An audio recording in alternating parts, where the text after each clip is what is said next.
Bismillah,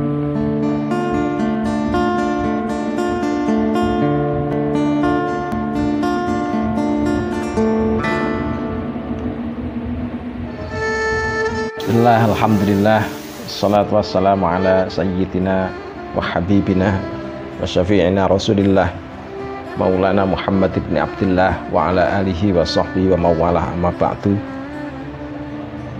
Segenap kru Bincang Syariah, kru Al-Bukhari Institute, dan segenap teman-teman semuanya, kajian fikih muamalah pada kesempatan malam hari ini. Syukur alhamdulillah, pada kesempatan hari ini kita masih diberikan kesehatan, rahmatan, sehingga masih tetap bisa mengkaji bersama tentang fikih muamalah.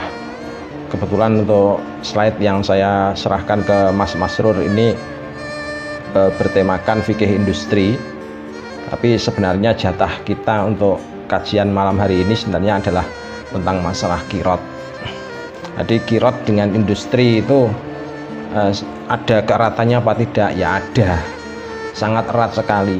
Bahkan dalam berbagai kajian saya, bahwasanya fikih industri itu pada dasarnya juga usulnya berangkat dari kirot. Jadi fikih industri itu berasalnya dari kirot. Kita itu punya teori produksi, itu teori produksi ya kirot itu. Kirot, mudorobah, musakoh, muzaroah, mukhobaroh, istithmar, nah itu termasuk semuanya adalah fikih industri. Jangkauannya fikih industri dan termasuk bagian dari kirot. Para sahabat sekalian, saya tidak membuat tidak membuat slide yang khusus seperti sebelum-sebelumnya, karena saya pandang bahwasanya ini nanti sudah mencukupi untuk materi yang akan kita kaji bersama. Para sahabat sekalian, kita langsung masuk ke slide halaman 3, Mas. Di slide halaman 3 itu kan, di halaman 3-nya, Mas.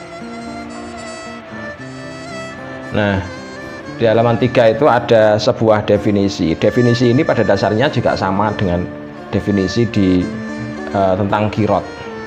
Ya, pada dasarnya adalah sama, bahwasanya ada sebuah keterangan di pasal 1 Undang-Undang Dasar Undang-Undang nomor 5 tahun 84 tentang perindustrian atau produksi lah gampangnya, yang didefinisikan bahwa yang dimaksud dengan industri atau produksi adalah kegiatan ekonomi yang mengolah bahan mentah, bahan baku, barang setengah jadi dan atau barang jadi menjadi barang dengan nilai yang lebih tinggi untuk penggunaannya, termasuk kegiatan rancang bangun dan perkayasaan industri. Nah, sebenarnya apa yang didefinisikan di sini itu menyinggung banyak hal tentang masalah kirot. Jadi menyinggung banyak hal tentang masalah kirot. Cuman perbedaannya kalau di sini mendefinisikan tentang masalah perindustrian, sementara kalau kirot itu lebih condong ke masalah funding, funding atau pembiayaan. Financing ya, bukan funding, financing. Kalau funding itu pendanaan, biasanya itu dipakai untuk istilah donatur, tapi kalau financing biasanya mengarah ke arah pembiayaan. Pembiayaan itu maksudnya ya bantuan modal. Jadi bantuan modal untuk melakukan sebuah industri, untuk melakukan sebuah kegiatan usaha. Asalnya kirot itu asalnya masih serumpun dengan kord ya. Jadi masih ada keterkaitan erat dengan teori kord. Kord itu maknanya utang. Tetapi orang itu tidak mungkin dalam kondisi ini tidak mungkin bahwasannya dia itu akan senantiasa memberikan utang kepada pihak lain. Jadi kepada pihak lain secara cuma-cuma. Kalau kord kan biasanya kordu hasan. Saya utangi sekarang, nanti kembalinya terserah kamu. Nanti setelah kamu mampu. Itu kord. Tapi kalau dalam kirot tidak diutangi serta-merta, tapi dibantu. Kamu usaha, jadi kamu mendirikan sebuah usaha, ini saya bantu modal, nanti hasilnya kita bagi berdua, kamu sekian, saya sekian. Nah, itulah yang dinamakan dengan istilah qirot. Jadi qirot itu jadi ada hubungannya dengan masalah qard, masih ada unsur hubungannya dengan masalah qard.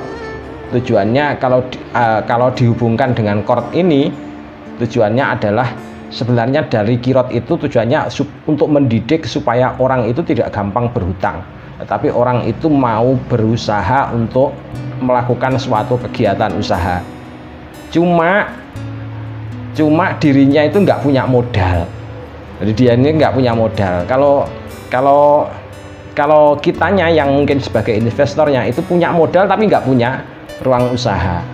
Makanya kemudian ketika ada orang mau pinjam uang, tidak dipinjami berupa uang tapi langsung, dah gini saja, kamu kelihatannya ahli dalam kerja dalam hal seperti ini, dah kamu usaha, dirikan usaha, ini saya bantu modalnya, nanti hasilnya kita bagi berdua.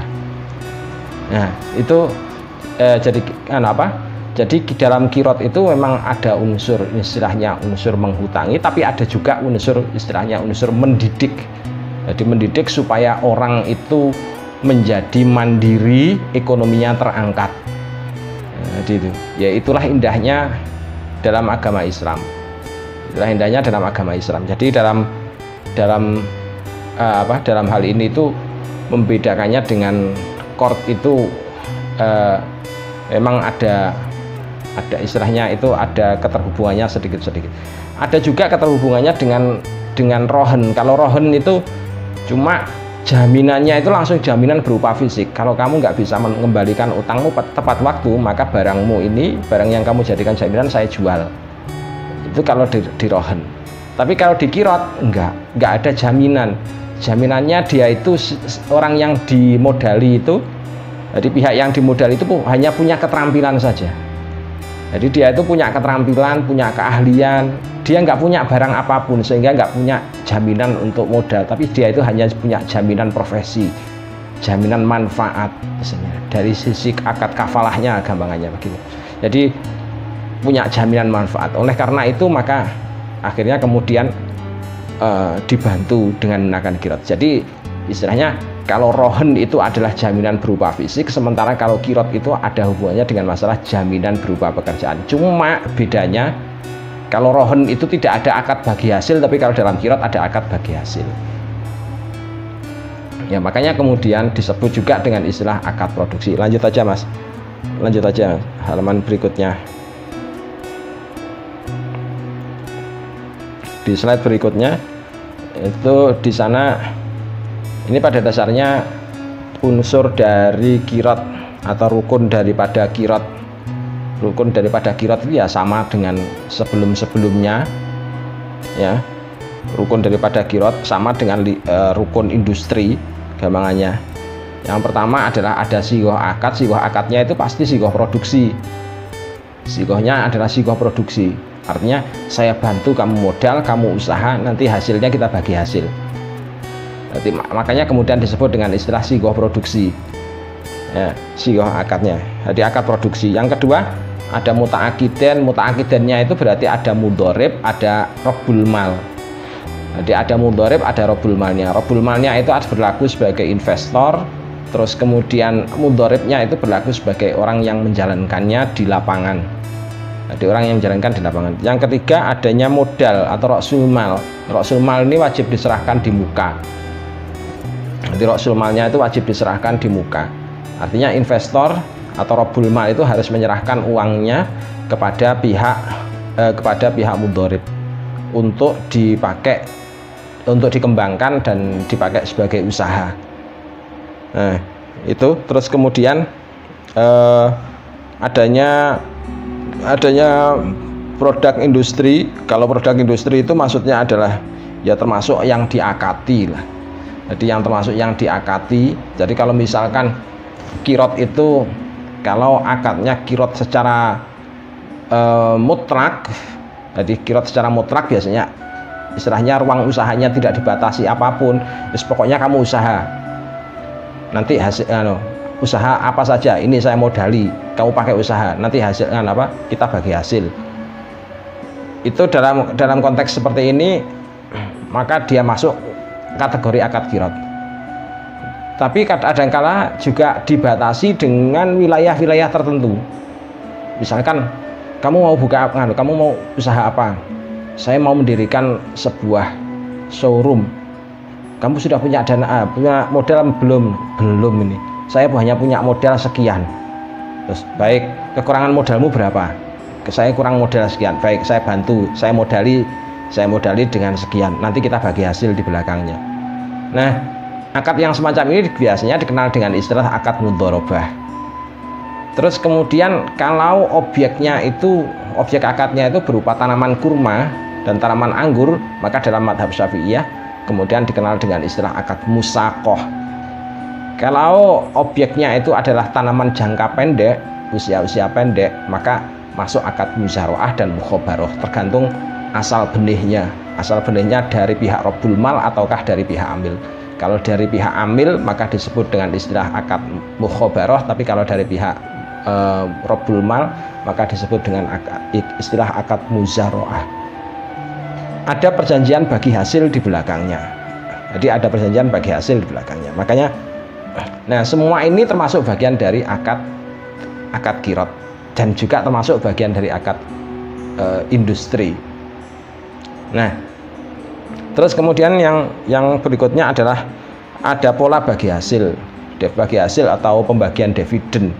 Nah, pola bagi hasil ini yang paling kita garis bawahi adalah yang dibagi itu hasil daripada usaha. Jadi hasil daripada pengelolaan usaha itu yang kemudian dibagi. Nanti pihak Rabbul Malnya mendapatkan berapa, pihak amilnya mendapatkan berapa. Nah, itu diatur berdasarkan kesepakatan. Kecuali kalau pada mudharabah. Kalau pada mudharabah, misalkan mudharabahnya itu mudharabah yang sifatnya muqayyadah, yang mana kemudian ada uang yang dimiliki oleh pihak si amil, tapi juga ada uang yang dimiliki oleh pihak si Rabbul Mal.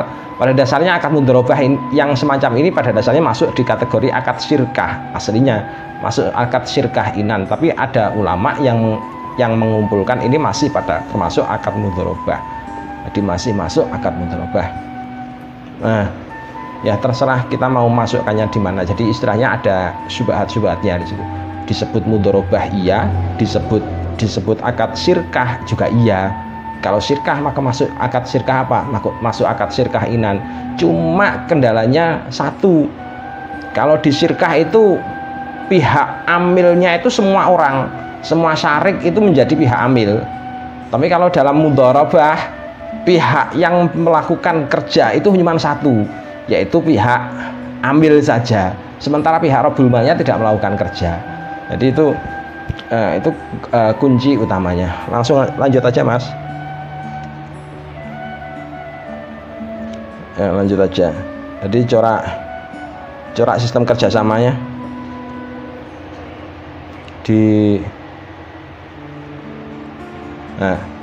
jadi corak sistem kerjasama itu ada kesepakatan secara langsung tanpa media.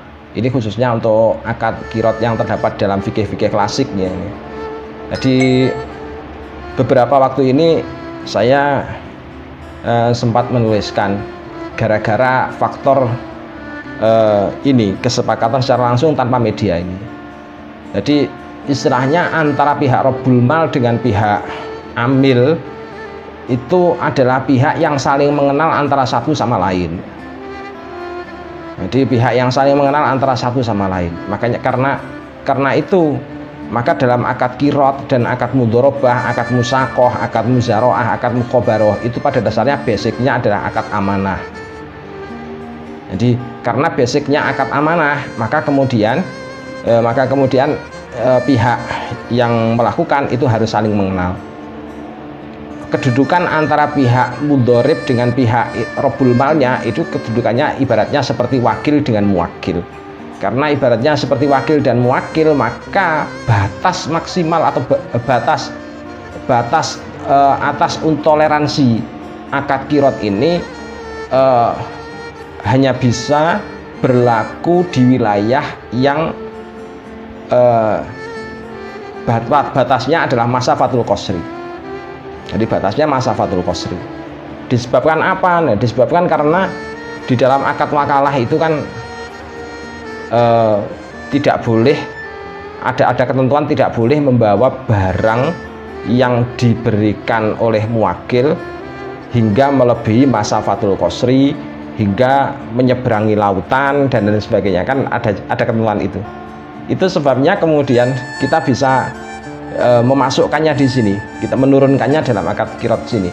Akad qirot, karena akad qirot itu berbasis akad amanah tadi, maka ada ketentuan bahwasanya di dalam akad qirot ini bahwasanya kesepakatan yang dilakukan secara langsung dan antara Robul Mal dengan pihak amil itu maksimal, Robul Mal dengan pihak amil itu jarak rumahnya itu paling tidak maksimal adalah masa Fathul Qasri. Sementara untuk minimalnya ya tetangga dekat sendiri. Soalnya itu yang memungkinkan untuk saling kenal. Bagaimana kalau misalkan di luar daerah? Kalau dengan di luar daerah sementara untuk tidak ada hubungan kekerabatan apapun, itu sangat membahayakan. Jadi sangat membahayakan. Membahayakannya pada siapa? Membahayakannya pada pihak investor karena dananya bisa dibawa lari. Jadi dananya bisa dibawa lari oleh orang lain. Nah, itu yang pertama. Terus yang kedua, nota kesepahaman dan nota kesepakatan antara muta'aqidain. Nota kesepahaman dan nota kesepakatan ini sama persis dengan di akad musaqah misalkan. Kalau di akad musaqah itu kan bahwasannya apa yang dilakukan oleh pihak amil, apa yang dikerjakannya terhadap pihak yang boleh dilakukan oleh pihak amil itu adalah melakukan segala sesuatu yang bisa membuat produksi buah itu menjadi banyak, dan begitu. Pokoknya melakukan segala sesuatu yang bisa mengarah ke sana. Nah, kalau membangun pagar dan lain sebagainya itu tidak masuk dalam kategori bagiannya amil. Sehingga kemudian kalau misalkan pihak Robul Mal kok menyuruh membuat pagar, maka pihak Robul Mal harus menggaji, sebab itu tidak ada hubungannya dengan masalah membuahkan, memperbanyak produksi buah. Itu kan. Nah, di dalam qirot itu pun juga begitu sama. Kalau misalkan ditetapkan kesepakatan, kamu usaha, tapi usahamu harus ada di Pulau Bawean misalkan. Nggak boleh kamu itu bergerak keluar di luar pulau. Ternyata kok bergerak di luar pulau, maka kalau misalkan terjadi kerugian apapun yang berkaitan dengan masalah harta qirot, maka yang harus menanggung adalah pihak amil, disebabkan karena berada di luar nota kesepakatan. Jadi berada di luar nota kesepakatan. Jadi sama dengan akad musaqah tadi. Ya, tapi kalau misalkan kok melakukan usaha di Pulau Bawean sendiri, jadi di Pulau Bawean, terus kemudian kok tiba-tiba terjadi misalkan rumah roboh atau apa, misalkan tertimpa banjir atau apa sehingga barangnya kemudian hilang, maka karena itu bukan termasuk kesalahan dari pihak amil, maka kerusakan barang adalah tetap ditanggung oleh pihak Robul Mal. Tetap ditanggung oleh pihak Robul Mal, pihak amilnya tidak menanggung apa-apa. Disebabkan apa? Disebabkan karena dia sudah melakukan sesuatu tidak melampaui batas, kesepakatan yang sudah disampaikan. Terus yang berikutnya adalah klausul proposal. Klausul proposal ini pada dasarnya adalah sama dengan pihak amil qirot itu istilahnya pengen mendirikan usaha apa misalkan, maka dana yang disampaikan oleh pihak Robul Mal kepada amil qirot itu berubah menjadi dana yang sifatnya adalah dana amanah. Nah, pihak amil qirot tadi itu harus mengerjakan sesuatu sesuai dengan apa yang diamanahkan tadi. Nah, terus kemudian ada klausul prestasi. Misalkan klausul prestasi dalam hal ini hubungannya dengan masalah akad produksi ya. Kalau yang ini, jadi klausul prestasi itu misalkan adalah pemberian bonus, ini nanti di belakang-belakang. 3 poin yang utama tadi, 3 poin yang utama bahwasanya adanya kesepakatan secara langsung tanpa media, nota kesepahaman, klausul proposal. Tiga-tiganya ini adalah berlaku pada akad kirot yang berbasis akad klasik. Jadi yang berbasis akad klasik. Lanjut aja Mas.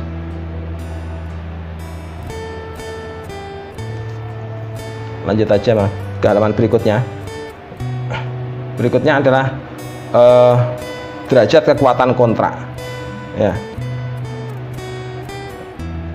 Derajat kekuatan kontrak ini hubungannya dengan masalah sigoh akad. Jadi hubungannya dengan masalah sigoh akad. Karena ada yang bilang bahwasannya ada misalkan kita ke perbankan itu ada yang menyebutkan bahwasanya di perbankan itu ada klausul yang tanpa akad misalkan. Padahal sebenarnya kalau dalam fikih kita itu klausul akad itu sebenarnya tidak harus berupa sesuatu yang dilafatkan. Jadi tidak harus berupa sesuatu yang bisa dilafatkan. Tapi kadang-kadang itu ada juga klausul yang bisa disampaikan dengan menggunakan bahasa isyarah. Jadi klausul yang menggunakan bahasa isyarah. Terus kemudian ada juga klausul yang disampaikan dengan menggunakan surat menyurat. Dewasa ini kirot itu kalau kirotnya adalah dilakukan berdasarkan kirot yang sifatnya akad amanah. Jadi dari basic akad amanah biasanya kirotnya itu disampaikan dengan menggunakan bahasa lisan. Tetapi untuk perkembangannya ketika sudah menjangkau di wilayah dunia modern, sekarang kan ada yang dinamakan dengan istilah platform crowdfunding. Platform crowdfunding yaitu platform urun dana di mana ada sebuah platform atau aplikasi digital yang di situ menawarkan berbagai ruang usaha, dipasarkan ruang usaha. Misalkan ada ternak kambing, ada ternak ayam, ada ternak ikan mas, ada tanaman jagung dan lain sebagainya ditawarkan. Masing-masing itu di dalam aplikasi tersebut. Misalkan kayak kita pilih dari ternak kambing itu ternyata dijanjikan bahwasanya kambing akan dibeli dengan kisaran harga itu sekian, nanti setelah sekian bulan akan dijual. Jadi kambing tersebut akan dijual sehingga kisaran labanya itu berapa. Nah, semua klausul-klausul ini dicantumkan di dalam aplikasi tersebut. Jadi klausul-klausul ini tadi disampaikan dalam aplikasi tersebut. Nah, klausul itu menempati derajat apa? Ya menempati derajatnya akad, Mas Yan. Masih menempati derajat sigoh akad. Sigoh akad yang bagian mana? Ya secara isyarah. Paling tidak kalau tidak secara isyarah ya secara surat menyurat. Jadi secara surat menyurat. Nah, apakah klausul seperti ini harus disampaikan secara jelas? Iya, jawabnya. Kalau dalam akad amanah memang tidak perlu. Memang tidak perlu disampaikan, soalnya pihak Rabbul Mal itu sudah mengetahui langsung pihak amilnya. Anak ini modelnya kok seperti ini ya, kerjanya giat, punya keterampilan komputer. Ini kalau misalkan anak ini dibiayai, diberikan usaha, terus kemudian dibantu supaya mandiri, kelihatannya bagus anak ini. Nah, akad seperti ini kan tidak perlu disampaikan, sebab pihak Rabbul Mal sudah mengetahui secara langsung dari pihak amil. Nah, lain lagi kalau misalkan kita melalui sebuah platform aplikasi, misalkan aplikasi crowdfunding, pihak amilnya itu kan pihak yang tidak kita ketahui secara langsung, tidak kita kenal secara langsung, soalnya pihaknya itu ada di balik layar. Yang buka usaha itu orang Bawean, tapi yang membuka platform crowdfunding itu orang Jakarta misalkan. Terus aksesnya ke orang Jakarta, tapi terus kemudian dananya ditujukan ke orang Bawean. Pihak investornya kan tidak mengenal langsung dengan orang Baweannya kan, tidak mengenal langsung dengan orang Baweannya. Nah, pengenalan tadi itu disampaikan lewat klausul yang terdapat di dalam platform crowdfunding tersebut. Seperti kayak kita itu jual beli lewat marketplace. Terus ada pelapak, pelapaknya kan menyebutkan berbagai hal yang ada di situ. Jadi menyebutkan berbagai hal yang ada di situ, misalkan ciri-ciri barang, karakteristiknya, harganya sekian sampai sekian.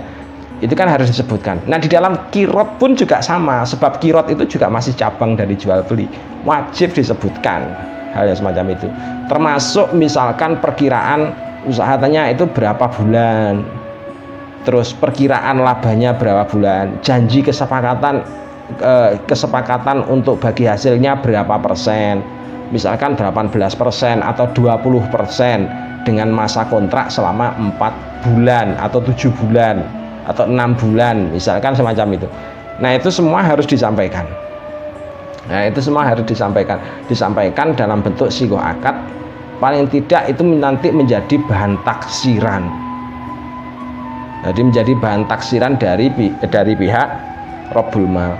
Nah, apakah ini nanti tidak menyerupai dengan qordu jaro naf'an? Tidak, karena kita di sini itu menyebutkan bukan, misalkan kita menyebutkan bahwasannya perkiraan keuntungan nanti akan 18%, maksudnya 18% dari hasil, bukan 18% dari modal.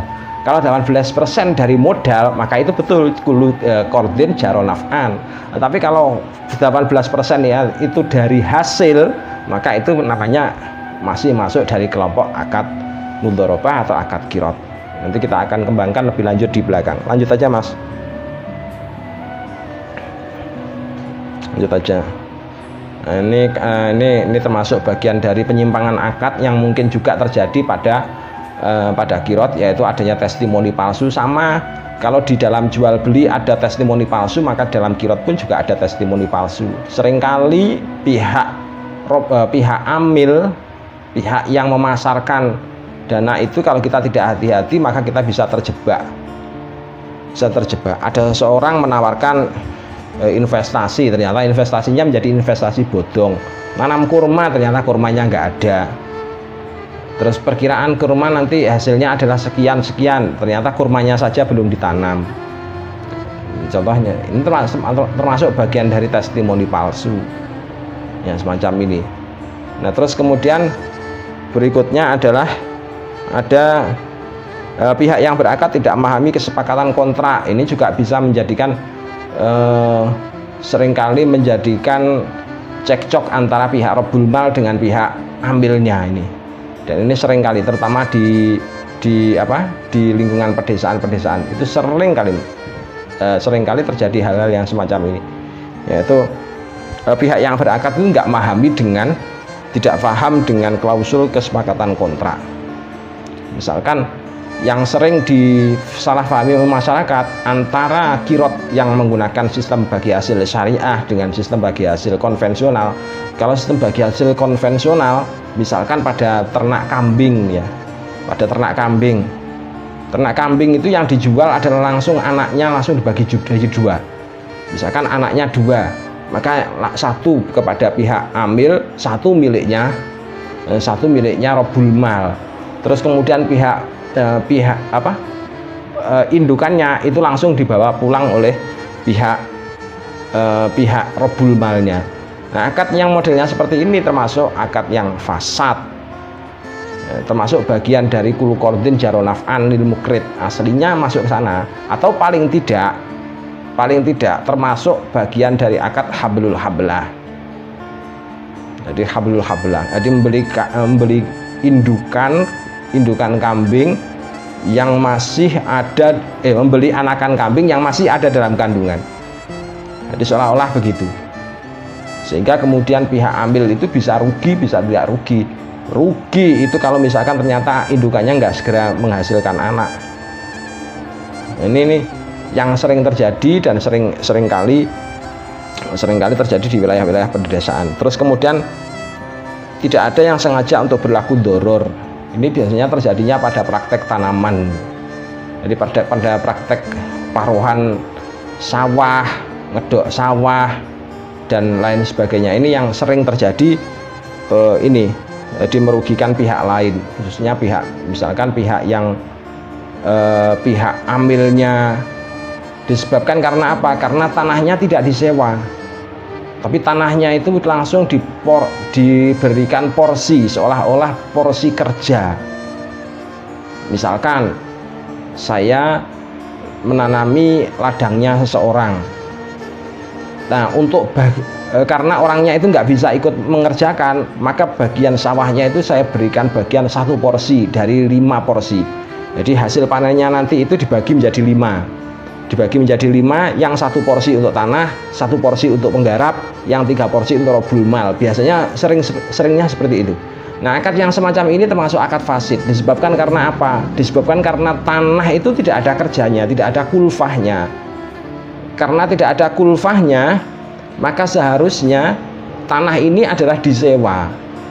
Jadi tanah ini harusnya disewa secara pasti. 1 tahunnya berapa, 2 tahunnya berapa.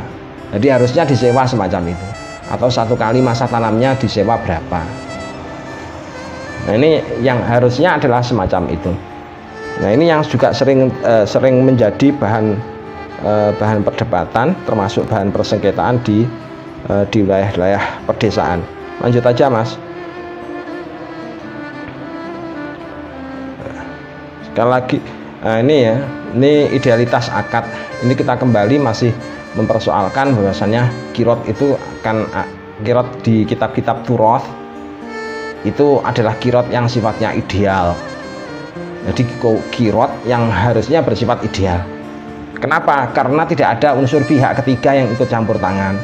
Hanya ada pihak 1 dan pihak 2. Akadnya termasuk akad amanah, karena hubungan saling kenal antara pihak yang robul mal dengan pihak amilnya. Maka akad yang semacam ini termasuk akad idealitas. Tetapi ini nggak bisa diterapkan kalau sudah mencangkup berbeda daerah, beda kabupaten saja, itu saja sudah sangat berbahaya. Apalagi beda provinsi, apalagi beda pulau dan lain sebagainya. Beberapa waktu ini saya habis dijapri lagi dengan ada orang menawarkan arisan. Loh, arisan itu kan pada dasarnya akad boleh, akadnya termasuk akad muqaradhah kan. Masa akad muqaradhah, akad saling menghutangi antara pihak 1 dengan pihak anggota lainnya, saling menghutangi dan bergiliran. Jumlahnya nanti yang diterima tetap sama. Nah, akad muqaradhah ini kan pada dasarnya boleh-boleh saja kalau akad saling kenal. Tapi ketika itu dilakukan dengan orang yang antar pulau, siapa yang mau menjamin untuk kembalinya harta? Nanti jangan-jangan setelah menerima harta terus kemudian orangnya lari. Nah, sementara kita nggak kenal sama sekali dengan orang tersebut, kita nganut. Jadi tidak ada ketiadaan pihak penjamin. Nah, maka dari itu jadi akad klasik tadi itu merupakan akad idealitas. Sementara kalau misalkan anggotanya itu terdiri dari anggota yang berada di luar kabupaten dan luar pulau, maka perlu pihak ketiga yang berlaku sebagai pihak penjamin, atau bisa disebut juga dengan istilah pihak domin atau pihak kafil. Nah, ini. Nah, terus apakah termasuk akadnya menjadi akad yang tidak ideal lagi? Ya bukan begitu. Akadnya tetap akad ideal. Jadi akadnya itu tetap akad ideal, cuma menggunakan relasi lain, yaitu keberadaan meminjam dengan istilah keberadaan akad doman, meminjam keberadaan istilah akad kafalah, dan seterusnya. Terus kemudian relativitas akad amanah adalah akad doman dan kafalah sudah tadi ya. Relativitas timbul disebabkan adanya gap ruang dan waktu yang tadi sudah, adanya perbedaan pulau dan lain sebagainya tadi. Terus kemudian, nah ini karena adanya pihak ketiga, kemudian muncul istilah baru, yaitu ada biaya admin, akomodasi, pemasaran, biaya riset dan lain sebagainya, biaya advertorial dan lain sebagainya, menjadikan akad kirot itu tidak lagi berlaku seolah-olah berbasis akad amanah lagi, tetapi menjadi berbasis akad doman. Jadi berbasis akad doman. Ini. Namanya berbasis akad doman berarti ada sesuatu yang harus diganti rugi. Apa? Tenaga eksternal. Jadi tenaga eksternalnya tadi harus diganti rugi. Yang mengganti rugi siapa? Ya mengganti rugi ya pihak satu dengan pihak kedua, pihak yang berakad muta'akiden. Jadi pihak Rabbul Mal dengan pihak amilnya, amil kirotnya. Lanjut aja Mas.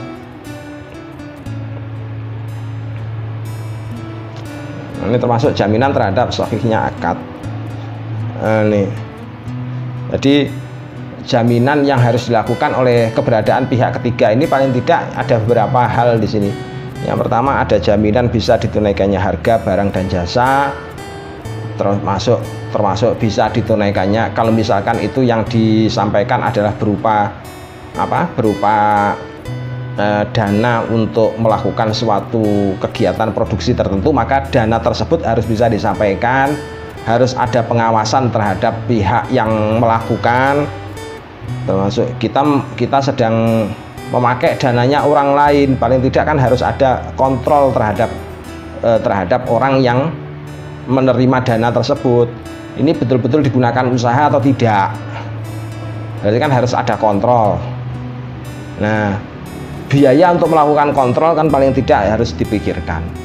Siapa yang menggantikan biaya tersebut? Ya paling tidak tetap kembali ke pihak muta'akiden. Terus yang kedua, bahwasanya jaminan tidak adanya unsur jahalah, gharar, maisir, riba, doror, tadlis, goben. Tadi sudah kita sampaikan bahwasanya setiap profil usaha kalau misalkan itu melibatkan pihak ketiga, maka profil usaha ini harus disampaikan. Usaha ini mau usaha apa? Usaha lele. Lama panennya berapa biasanya? Umur bibitnya biasanya berapa? Terus memasukkan bibitnya berapa pada usia berapa? Kebutuhan pakan itu total mulai dari perawatan sampai panen kisarannya berapa? Dan lain sebagainya. Nah, ini termasuk bagian dari akad kirot, dan itu harus disampaikan dalam suatu profil usaha. Nah, terus kemudian yang ketiga adalah ada kompensasi terhadap lingkungan hidup dan sosial. Ini termasuk bagian dari kalau misalkan akad produksinya adalah ternyata kita itu membiayai sebuah pabrik, tanam saham di pabrik melalui akad syirkah musahamah dan lain sebagainya, atau melalui akad syirkah produksi dan lain sebagainya. Nah, karena harus tetap ada biaya kompensasi kepada lingkungan, dan biasanya ini sudah ditangani oleh pihak manajemen. Terus kemudian berikutnya adalah jaminan bisa mengajukan klaim kerugian dan ganti rugi akibat kerugian yang ditimbulkan. Jadi ini misalkan terjadinya pada kalau misalkan kok ternyata setelah dikeluarkan dananya katanya kalau sudah 7 bulan nanti sudah panen. Nah, ini setelah sekian bulan, terus kemudian katanya bulan ini mulai jalan, nanti panen perkiraan pada bulan ini, ternyata pada bulan ini sampai toleransi 1 bulan ternyata kok belum ada penyerahan kembali uang saya. Nah, ini kan bisa dilacak, harus bisa dilacak. Jadi harus menyediakan saluran untuk bisa melacak tadi itu, termasuk pihak marketplace itu bisa untuk melakukan penagihan kepada pihak ambil kirot tadi itu harus termasuk bagian dari konsekuensi yang harus disediakan oleh pihak penyelenggara, pihak penjamin akad kirot, ketika akad kirot itu sudah terpisah oleh ruang dan waktu, dipisahkan oleh ruang dan waktu, dan antara pihak Rabbul Mal dengan pihak ambil kirotnya tadi tidak saling kenal. Lanjut aja Mas. Termasuk pada poin 5 itu jaminan bisa dipertanggungjawabkannya instrumen akad yang digunakan untuk menghubungkan dua pihak yang saling berakad. Ini instrumennya juga harus bisa dipertanggungjawabkan. Misalkan kalau di marketplace bukan lapak, misalkan ya, marketplace bukan lapak, kita misalkan beli barang, uangnya kan tidak langsung diserahkan ke pelapak, tetapi ditahan dulu oleh pihak marketplace. Ketika pihak pelapak itu sudah mengirimkan barang dan sudah ada notifikasi diterima oleh pihak pembeli, terus sehingga kemudian dilanjutkan kepada pihak pelapak, maka pihak marketplace baru akan mencairkan uang itu kepada pihak pelapak. Ini kan, nah ini kalau pada akad jual beli, hal yang semacam itu masih bisa untuk dilakukan. Tapi bagaimana kalau misalkan itu terjadi pada akad kirot? Pada akad kirot itu kan uangnya harus diberikan langsung kepada pihak amilnya, otomatis harus diberikan sejak awal. Jadi otomatis harus diberikan sejak awal. Nah, ini yang harus bisa untuk dirunut dan dipertanggungjawabkan. Dan sebagai penyelenggara dari yang memfasilitasi dan mempertemukan antara pihak Robul Mal dengan pihak amil kirot tadi itu, maka dibutuhkan yang namanya keberanian dari pihak marketplace atau dari pihak crowdfunder penyelenggara untuk melakukan survei langsung kepada pihak amil kirot.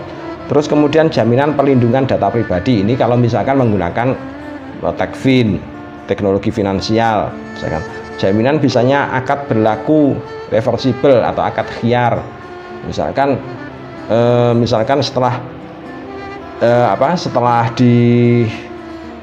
diteliti ternyata tidak sesuai dengan apa yang disampaikan dalam profil usaha.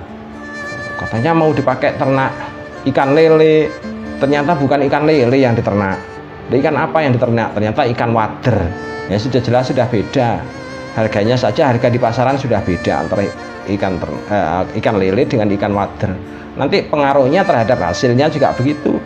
Hasilnya juga bagi hasilnya juga otomatis menjadi berbeda. Karena otomatis menjadi berbeda ini tadi, maka dibutuhkan bagi pihak investor itu untuk melakukan khiyar. Jadi harus ada kemungkinan untuk melakukan khiyar antara membatalkan produksi dengan tidak membatalkan produksi. Terus yang berikutnya adalah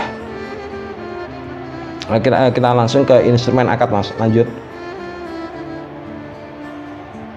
Jadi instrumen akad itu, jadi instrumen akad yang berlaku dalam kirot itu paling tidak harus menggunakan bahasa yang dipahami oleh kedua belah pihak. Jadi ada klausul-klausulnya itu, termasuk dalamnya itu rinciannya itu harus dengan menggunakan bahasa yang bisa dipahami. Tidak harus menggunakan bahasa lisan, tapi juga bisa dengan menggunakan bahasa tulis, bisa dengan menggunakan murosalah dan lain sebagainya, tergantung ruang dan waktu dan keamanan dari uangnya investor. Terus yang berikutnya adalah untuk instrumen akad mencerminkan akad ijab dan qabul.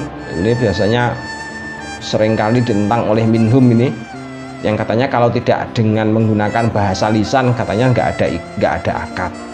Padahal namanya tadi perluasan, bahasanya yang dinamakan dengan akad itu kadangkala tidak harus dengan menggunakan lisan, tapi boleh juga dengan menggunakan isyarah. Yang penting adalah saling paham.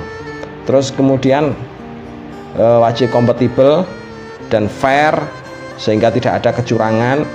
Ini ya, nggak ada kecurangan yang dilakukan. Terus termasuk instrumen yang digunakan untuk melakukan akad itu bukanlah akid. Tetap bahwasanya media itu bukanlah akid, tapi media itu hanya merupakan instrumen saja, instrumen untuk melakukan penyampaian akad. Biasanya kan kita kan sering dalam trading itu kan ada trading yang ditradingkan itu kan saham. Kalau yang ditradingkan saham, misalkan sahamnya itu saham pertanian, maka kan bisa diartikan juga bahwa di situ adalah terjadi akad kirot aslinya. Nah, terus kemudian di dalam trading tersebut ternyata ada robot tradingnya. Nah, robot trading itu kedudukannya adalah tetap sebagai instrumen, tidak boleh kedudukannya berubah menjadi akid. Kalau kedudukannya kok dirubah menjadi akid, berarti prakteknya nanti bukan lagi praktek trading, tetapi namanya praktek judi dan seterusnya. Lanjut, Mas. Lanjut aja. Ini Robul Mal dan lanjut aja, Mas, ke halaman berikutnya. Robul Mal dan Umal robul mal dan umal. Ini pada dasarnya antara robul mal dan umal, robul mal dan amil kirot itu dinamakan amil, itu aslinya adalah orang yang bekerja. Hubungan antara robul mal dengan amil ini pada dasarnya ketika tidak ada niatan untuk memodali, pada dasarnya hubungannya adalah termasuk hubungan antara juragan dengan orang yang disuruh bekerja. Nah, oleh karena itu maka di dalam praktek akad kirot, kalau terjadi akad kirotnya itu menjadi akad kirot yang fasidah, maka dikembalikan pada akad kerja. Itu sebabnya makanya kemudian bahwasanya relasi antara amil dan antara robul mal dengan ambil pada dasarnya adalah awalnya didahului oleh relasi akad ijaroh yang pertama. Yang kedua, relasi akad ijaroh ini ketika ada instrumennya berupa akad bantuan modal tadi itu, maka berubah menjadi akad kirot, berubah menjadi akad mudorobah, berubah menjadi akad musakoh, berubah menjadi akad mukhobaroh, muzaroah, dan lain sebagainya. Semuanya adalah termasuk bagian dari kirot dan bagi hasil, akad bagi hasil. Terus kemudian dari akad-akad ini nanti juga berlaku di dalamnya namanya relasi akad jualah, relasi akad prestasi. Relasi akad prestasi. Kalau misalkan ternyata nanti kok hasil panennya, jadi hasil panennya kok melebihi sekian ton, maka kelebihannya ini nanti akan jadi milikmu semuanya. Kelebihannya, saya butuh yang sekian ton ini, nanti kita bagi sesuai dengan hasil kita. Kelebihannya nanti bagianmu. Nah, kelebihan tadi itu kan termasuk bagian dari ju'lu, boleh diterapkan dalam praktek akad kirot. Jadi boleh diterapkan dalam praktek akad kirot. Terus kemudian relasi akad musakoh saya kira sudah. Relasi akad sirkah, relasi akad sirkah inan. Relasi akad sirkah inan ini seperti tadi yang sudah kita sampaikan, bahwasanya relasi akad sinan itu sebenarnya adalah dihubungkan oleh adanya urun modal, sama-sama mengeluarkan modal, modalnya digabung jadi satu, terus kemudian antara dua pihak yang melakukan urun modal tadi itu sama-sama bekerja untuk mengembangkan modal yang sudah dikumpulkan, untuk mendapatkan keuntungan bersama dan dinikmati bersama, untung rugi ditanggung bersama. Jadi sama-sama bekerja, itu kalau pada sirkah ya, kalau pada sirkah inan. Tetapi pada akad mudorobah, jadi pada akad mudorobah itu meskipun kadang-kadang itu pihak amilnya juga punya modal, pihak robul malnya itu juga punya modal, modalnya digabungkan jadi satu, tapi tetap ada kesepakatan bagi hasil di belakangnya, dan tidak sesuai dengan nisbah modal yang disertakan tadi itu, mungkin berdasarkan kesepakatan, mungkin saja berdasarkan kesepakatan. Terus sementara pihak yang melakukan kerja itu hanya satu orang, yaitu pihak amil saja. Jadi berbedanya dengan sirkah tadi di sini. Terus kemudian ada relasi sirkah wujuh, ada juga relasi sirkah mudorobah. Kalau sirkah wujuh ini sirkah yang dasarkan pada akad potensi yang dimiliki oleh seorang amil. Wah, ini kelihatannya amilnya ini Pak Lurah ini. Udah gini saja, Pak Lurah, biar yang mengembangkan dagangan saya ini, saya titipkan dagangannya ini ke Pak Lurah semuanya saja dah. Nanti kemudian Pak Lurah akan mendapatkan bagian dari sekian persen dari harta harga yang sudah saya kasihkan kepada Pak Lurah, misalkan seperti itu. Relasi seperti ini kan dinamakan dengan relasi sirkah wujuh dalam madhab Maliki, dalam madhab Hanafi dan juga madhab Hambali. Tetapi akad ini dipandang sebagai tidak masuk dalam kategori akad sirkah di dalam madhab Syafi'i. Lalu masuk kategori akad apa? Masuk relasi kategori akad jualah, atau masuk kategori relasi akad ijaroh. Jadi masuk kategori akad itu. Terus kemudian ada sirkah mudorobah. Nah, sirkah mudorobah ini sirkah yang termasuk sirkah terbaru. Sirkah terbaru seperti kayak perusahaan sekarang kan butuh dananya, perusahaan itu kan didirikan oleh misalkan oleh beberapa orang, katakanlah oleh 4 orang atau 3 orang, katakanlah secara patungan. Terus kemudian dalam perjalanannya pihak perusahaan ini kan membutuhkan asupan modal. Nah, ketika membutuhkan asupan modal, dia menjual saham. Saham ini dibeli oleh pihak investor. Nah, pihak investor tidak ikut kerjasama, tidak ikut bekerja di dalam perusahaan, nggak ikut bekerja bersama-sama, tapi dia mendapatkan bagi hasil. Nah, pihak investor tadi itu menerima bagian apa, termasuk menerima dari bagian akad apa. Ada yang menyebut sebagai akad syirkah musahamah, tapi syirkah musahamah itu modelnya tidak semacam itu tadi. Ada model tersendiri, nanti kita akan jelaskan. Nah, itu termasuk bagian dari syirkah mudharabah. Meskipun perantaranya adalah termasuk memakai surat atau selembar efek saham.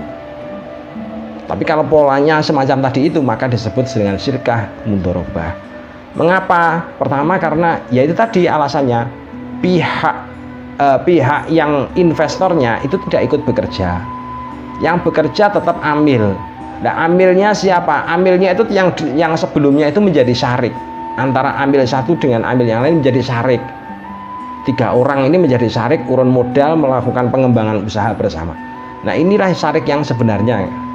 Nah, syarik yang sebenarnya ini masuk kategori akad syirkah. Ketika melakukan penurunan kemudian memakai akad mudharabah, makanya disebut dengan istilah syirkah mudharabah. Itu. Lanjut aja, Mas. Nah, ini ya, untuk ini sebenarnya ini tidak begitu penting yang ini, tapi kita ungkap saja. Jadi dalam yang namanya kirot itu, karena kirot itu merupakan bagian dari akad produksi, maka dalam suatu proses produksi kan pasti harus menghasilkan sebuah produk.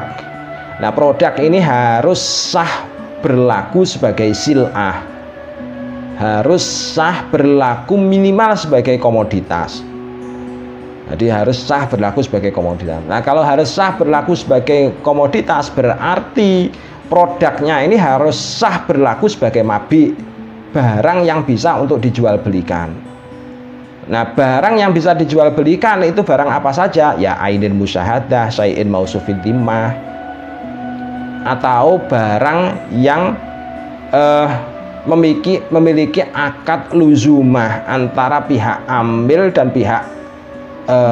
antara pihak Rabbul Mal dengan pihak ambil, antara pihak jail dengan pihak yang menerima pekerjaan, ikatan gaji menggaji ujroh. Nah, ini berarti masuk ujroh tadi, itu masuk bagian dari produk tadi.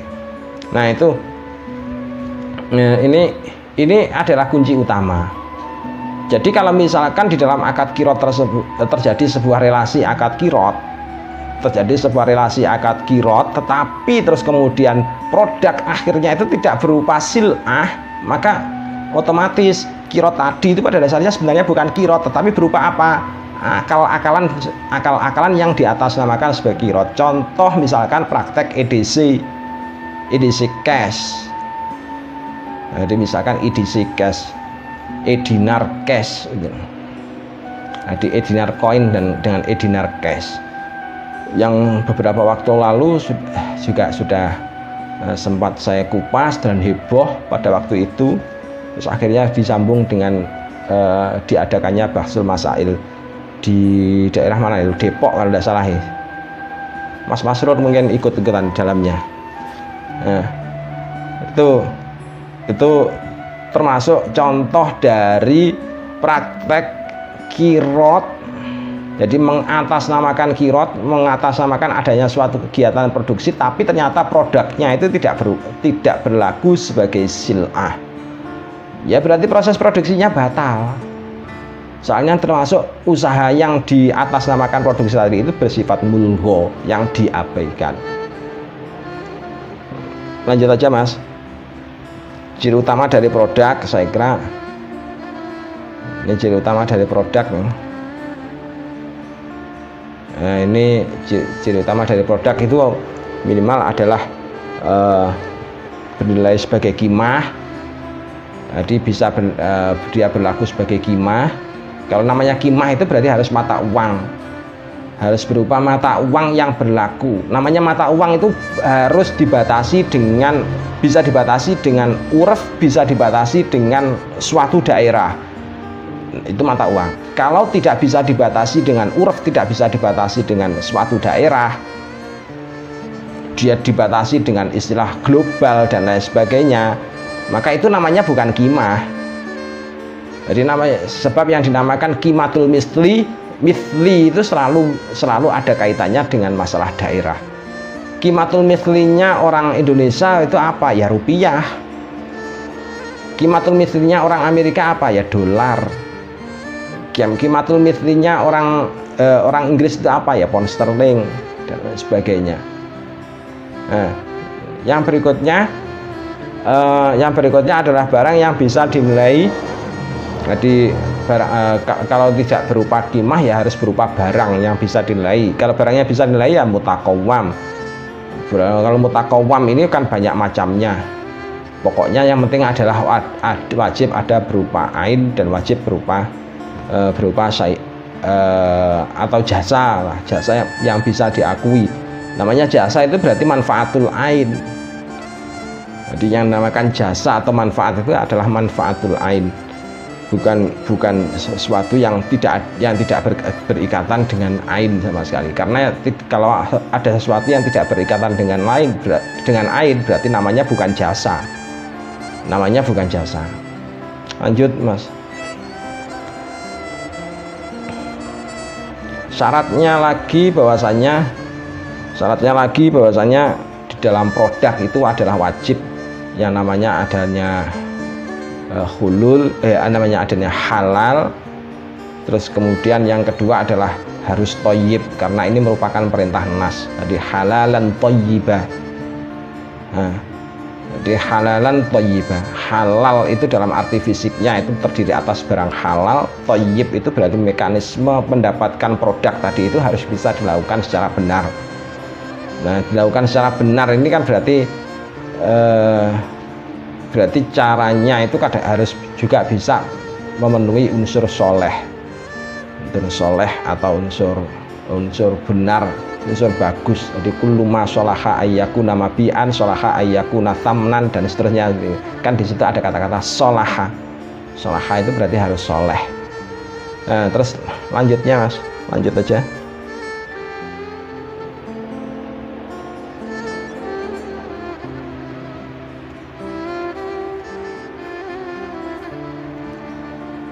Nah, ini kalau suatu produk itu bisa kalau terpenuhi dua hal yang tadi itu, jadi bisa memenuhi kategori soleh dan bisa memenuhi kategori halal, maka produk tadi itu bisa disebut sebagai harta.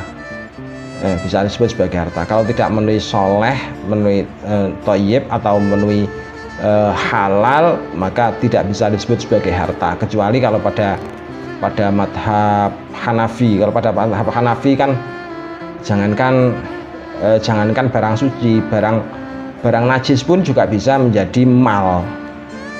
Jadi barang najis pun bisa menjadi mal. Produk dari suatu kirot itu bisa, meskipun produknya itu berupa barang najis, tetap bisa berubah menjadi mal. Jadi kalau misalkan ada akad-akatan kirot beternak kambing, terus bagaimana dengan kotorannya? Kalau kotorannya itu termasuk bagian dari akad, maka kotoran tadi itu, harga jual kotoran juga bisa harus dibagi menjadi dua, antara pihak robul mal dengan pihak amil, dengan merunut pada pendapatnya Imam Hanafi. Karena dalam Imam Hanafi itu perkara najis itu juga bisa menjadi mal, khomer itu bisa menjadi mal, jadi bisa dihitung sebagai mal. Nah, cuman malnya ini ada kalanya mal mutakawam, ada kalanya mal ghairu mutakawam. Nah, yang di dalam madhab Hanafi itu dikelompokkan dalam mal ghairu mutakawam. Jadi masuk kategori mal ghairu mutakawam. Namun bisa juga dinilai sebagai karena tetap bersatu sebagai mal, maka dia juga masih bisa dinilai sebagai harta. asalkan terpenuhi tata cara untuk menjadi mutakawamnya. Jadi akhirnya kemudian diadopsi dalam madhab Hanafi melalui kol kodimnya, yaitu lewat nakluliyat. Kalau misalkan itu jual belinya terjadi pada dengan objek yang meliputi objek barang najis misalkan. Nah, itu kan contoh daripada praktek penggunaan bahwasannya produk itu kadangkala juga ada yang najis, kadangkala ada yang berupa suci, dan dari keduanya itu sama-sama bisa masuk kategori mal. Tapi juga kalau dalam madhab Syafi'i tidak disebut sebagai mal khusus untuk barang najis.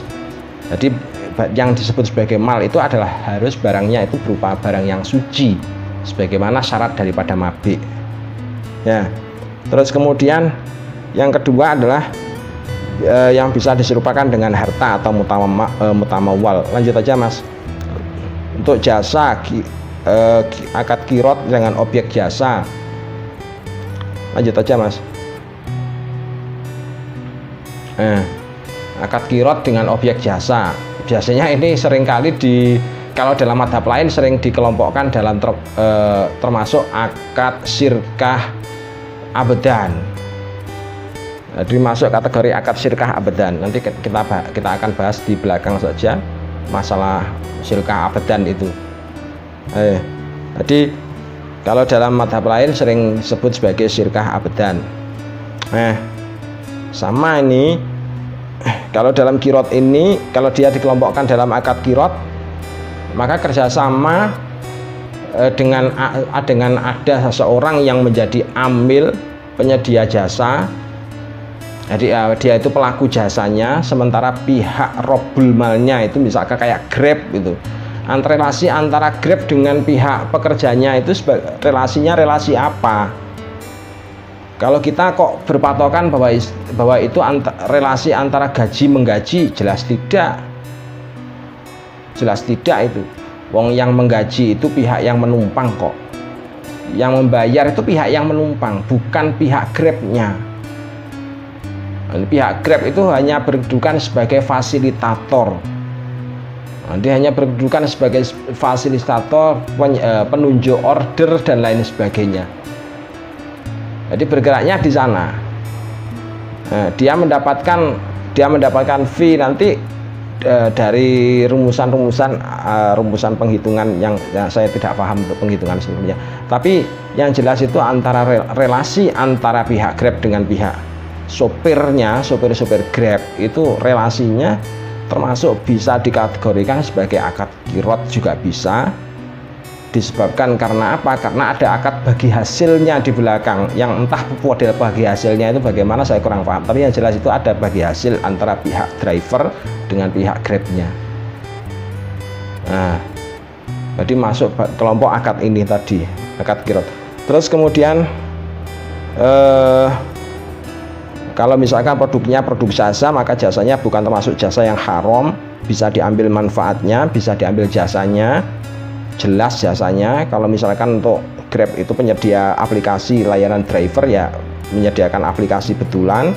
Terus kemudian bisa diserahkan secara langsung, artinya bisa dinikmati oleh drivernya, misalkan driver Grab. Kalau ada orang pesan itu ternyata juga langsung masuk dan sebagainya. Itu contoh daripada jasa yang bisa diserahkan. Terus kemudian bisa ditetapkan kadarnya, tetap sama ini. Kategori jasa ini tetap sama dengan kategori mabik. Jadi syarat-syarat daripada mabik juga terdapat 5 ini. Cuman di sini kita mengubahnya ke arah syarat-syarat daripada jasa. Lanjut aja Mas. Ini karakteristik produk saya kira sudah. Terus kemudian untuk modal atau rasul mal, lanjut aja Mas. Lanjut sampai halaman berapa ini? Lanjut aja Mas. Lanjut lagi modal rasul mal. Ini modal atau rasul mal ini udah ada cukup tadi Mas, rasul mal.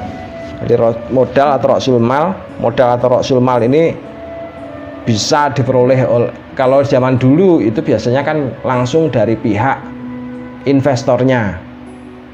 Saya kenal dengan Mas Masrur. Mas Masrur tetangga dekat saya misalkan, maka langsung saya bisa kontak-kontakan dengan Mas Masrur. Mas Masrur saya danai, Mas Masrur ini sampean kerja untuk melakukan ini, tolong diusahakan yang baik, kita kembangkan bersama, nanti kita bagi hasil. Oh iya baik, nah, misalkan semacam itu. Nah ini akad yang semacam ini termasuk bagian dari contoh modal yang berasal dari kantong pribadi. Nah kalau dewasa ini dengan keberadaan pihak yang sudah dipisahkan oleh ruang dan waktu, kadang modal itu tidak langsung berasal dari kantong pribadi tapi dari pihak lain.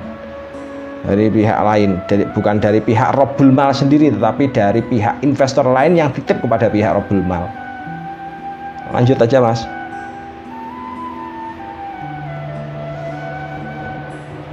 Lanjut aja Mas. Nah, ini karakteristik modal ya. Karakteristik modal ini masing-masing berbeda-beda. Ada beberapa, tergantung pada polanya, tergantung pada pola akadnya. Kalau musakoh berarti modalnya adalah berupa tanah, tanaman, Robbul Mal, tanah sama tanamannya ini sendiri juga terdiri atas kurma sama anggur saja kalau dalam mazhab Syafi'i. Kalau di Indonesia mungkin nggak ada kurma sama anggur ya, tapi mungkin adanya perkebunan kopi. Mungkin itu bisa dipakai juga dalam bagian dari akad musakoh. Nah, terus kemudian ada pihak kalau dalam kirot itu modalnya itu adalah berupa uang, sumber 100% dari Robbul Mal, itu kalau dalam kirot ya. Bedanya dengan mudorobah tadi, kalau mudorobah masih ada urun dana, jadi masih ada sebagian itu dari pihak amilnya, sebagian lagi dari pihak yang memberikan modal. Tapi kalau dalam kirot itu 100% modalnya itu berasal dari Robbul Mal. Terus kemudian dalam syirkah inan saya kira sudah cukup ini tadi. Lanjut aja Mas.